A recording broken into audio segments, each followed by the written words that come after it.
বিশ্বের বৃহত্তম গণতান্ত্রিক দেশ ভারতের ৭ দফার লোকসভা নির্বাচনের ফল ঘোষণা করা হবে আগামীকাল।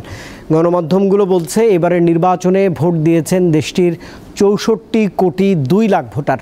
এর মধ্যে নারী ৩১ কোটি ২ লাখ। ভোট গ্রহণ শেষ, এবার ভোট গণনার পালা। ভোট গণনায় কোনো খামতি রাখতে চাইছে না ভারতের নির্বাচন কমিশন। প্রতিবারের মতো এবারও প্রথমে পোস্টাল ব্যালট গণনা করা হবে, তারপরে হবে ইভিএম এর গণনা। এটি চলবে ১৭ থেকে ২০ রাউন্ড। গণনা প্রক্রিয়ার পুরোটাই ভিডিও বন্দী করা হবে। ম্যানুয়ালি ও কম্পিউটারের রেজাল্টের হিসাব হবে দুভাবেই।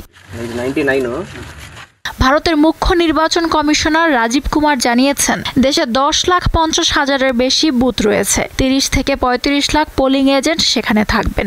নজরদারির জন্য থাকবে দল, গণনাকারীরা তো থাকবেই, তাছাড়া সিসিটিভি ক্যামেরা থাকবে। কমিশনের মতে উপযুক্ত কর্তৃপক্ষের অনুমতি ছাড়া গণনা কেন্দ্রের ভেতরে যাতে কেউ ঢুকতে না পারে তা নিশ্চিত করবে নিরাপত্তারক্ষী ও রিটার্নিং অফিসার। গণনার কাজে প্রত্যক্ষভাবে যুক্ত কাউন্টিং সুপারভাইজার, কাউন্টিং অ্যাসিস্ট্যান্ট ও মাইক্রো অবজারভাররা গণনা কেন্দ্রের ভেতরে থাকবেন।